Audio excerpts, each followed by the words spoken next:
ಮನಸಾರೆ ಕನ್ನಡ ಯೂಟ್ಯೂಬ್ ಚಾನಲ್ಗೆ ಸ್ವಾಗತ. ಗುಜರಾತ್ನ ರಾಜ್ಕೋಟ್ನಲ್ಲಿ ಇರುವಂತಹ ಚೋಟಿಲಾ ಚಾಮುಂಡಮಾತಾ ದೇವಸ್ಥಾನ. ಈ ದೇವಸ್ಥಾನ ಚೋಟಿಲಾದಲ್ಲಿ ಇರುವ ಜನಪ್ರಿಯ ದೇವಸ್ಥಾನ. ಇಲ್ಲಿರುವಂತಹ ಚಾಮುಂಡೇಶ್ವರಿ ದೇವಿಯ ವಿಶೇಷತೆ ಏನಪ್ಪಾ ಅಂತಂದ್ರೆ, ಈ ದೇವಿಗೆ 2 ಮುಖಗಳಿದೆ. ಈ 2 ಮುಖಗಳನ್ನು ಹೊಂದಿರುವಂತಹ ಚಾಮುಂಡಿ ದೇವಾಲಯವೇ ಇಲ್ಲಿನ ವಿಶೇಷ. ಸಾಮಾನ್ಯವಾಗಿ ನಾವು ಒಂದು ಮುಖದ ಚಾಮುಂಡೇಶ್ವರಿಯನ್ನ ನೋಡಿರ್ತೀವಿ, ಆದ್ರೆ ಇಲ್ಲಿರೋದು ದ್ವಿಮುಖ ಚಾಮುಂಡಿ. ಇಲ್ಲಿ 2 ದೇವಸ್ಥಾನ ಇದೆ. ಕೆಳಭಾಗದಲ್ಲಿ ಇರುವಂತಹ ಚಾಮುಂಡಿ ದೇವಸ್ಥಾನ ಮೇಲಕ್ಕೆ ಹೋಗಿ ನೋಡೋದಕ್ಕಾಗಲ್ಲ ಅಂತನೋರು ಕೆಳಗಡೆ ನೋಡ್ಬೋದು. ಆದ್ರೆ ನೀವು ಮೇಲ್ಗಡೆ ಹೋಗಿ ನೋಡಿದ್ರೆ ಬೆಟ್ಟದ ತುತ್ತ ತುದಿಯಲ್ಲಿ ಇರುವಂತಹ ಚಾಮುಂಡಿ ದೇವಸ್ಥಾನ ದ್ವಿಮುಖವನ್ನ ಹೊಂದಿರುವಂತಹ ದೇವಸ್ಥಾನ. ಕೆಳಭಾಗದಲ್ಲಿ ನೀವು ಚಾಮುಂಡೇಶ್ವರಿಯ ಪ್ರತಿಕೃತಿಗಳನ್ನ ನೀವು ಇಲ್ಲಿ ನೋಡಬಹುದು. ಚಾಮುಂಡೇಶ್ವರಿಯ ವಿವಿಧ ರೂಪಗಳನ್ನ ನೀವು ಇಲ್ಲಿ ಕೆಳಗಡೆ ನೋಡಬಹುದು.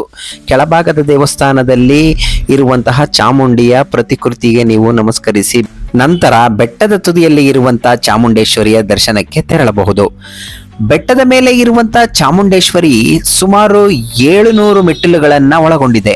700 ಮೆಟ್ಟುಗಳನ್ನ ದಾಟಿಕೊಂಡು ಹೋದ ನಂತರ ನಮಗೆ ತುದಿಯಲ್ಲಿ ಇರುವಂತಹ ದ್ವಿಮುಖ ಚಾಮುಂಡಿಯ ದರ್ಶನವನ್ನ ನಾವು ಪಡ್ಕೋಬಹುದು. ನವರಾತ್ರಿಯ ಉತ್ಸವ ಇಲ್ಲಿ ವಿಜೃಂಭಣೆಯಿಂದ ಆಚರಿಸಲಾಗುತ್ತೆ ಮತ್ತು ಈ ದೇವಸ್ಥಾನ ವಾರದ ಎಲ್ಲಾ ದಿನಗಳು ಕೂಡ ತೆರೆದಿರುತ್ತೆ.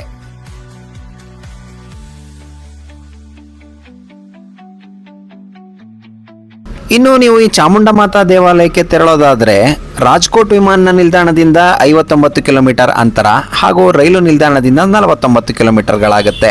ನೋಡಿ, ಈಗ ನಾವು ಇರೋದು ದ್ವಿಮುಖ ಚಾಮುಂಡಿ ಮಾತಾ ದೇವಸ್ಥಾನದ ಮುಂಭಾಗದಲ್ಲಿ. 700 ಮೆಟ್ಟಿಲುಗಳನ್ನ ನಾವು ಹತ್ತಿ ಬಂದ ನಂತರ ನಾವಿಲ್ಲಿ ನೋಡಬಹುದು. ನಾವು ಈಗ ಗುಜರಾತ್ಗೆ ಬಂದಿದ್ದೀವಿ. ಗುಜರಾತ್ನ ರಾಜ್ಕೋಟ್ ಹತ್ರ 2 ಮುಖದ ಚಾಮುಂಡೇಶ್ವರಿ ದೇವಸ್ಥಾನ ಇದೆ. ಚಂಡಮುಂಡರನ್ನ ಸಂಹಾರ ಮಾಡಿದ ಚಾಮುಂಡಿ ದೇವಸ್ಥಾನ ಬಹಳ ಪವಿತ್ರವಾದ ಸ್ಥಳ ಅಂತ ಹೇಳಿದ್ರು. ಅದಕ್ಕೆ ಅದರ ದರ್ಶನ ಮಾಡಿ ಹೋಗೋಣ ಅಂತ ಇಲ್ಲಿ ಬಂದಿದ್ದೀವಿ. ನೋಡಿ, ಬೆಳಗ್ಗೆ 11 ಗಂಟೆಯಿಂದ ಮಧ್ಯಾಹ್ನ 2 ಗಂಟೆಯವರೆಗೆ ಇಲ್ಲಿ ಪ್ರಸಾದವನ್ನ ನೀಡಲಾಗುತ್ತೆ. ಭಕ್ತಾದಿಗಳು ಪ್ರಸಾದವನ್ನ ಸ್ವೀಕರಿಸಬಹುದು. ಭಕ್ತಾದಿಗಳಿಗೆ ದೇವಸ್ಥಾನದ ವತಿಯಿಂದ ರಾತ್ರಿಯ ಊಟ ಕೂಡ ದೊರೆಯುತ್ತೆ. ನೋಡಿ, ನೀವು ಇವಾಗ ನೋಡ್ತಾ ಇರೋದೇನೆ ದ್ವಿಮುಖ ಚಾಮುಂಡ ಮಾತಾ ದೇವಸ್ಥಾನ. ದೇವರ ವಿಗ್ರಹವನ್ನ ನೀವಿಲ್ಲಿ ನೋಡ್ತಾ ಇರಬಹುದು. 2 ಮುಖಗಳನ್ನ ಹೊಂದಿದೆ.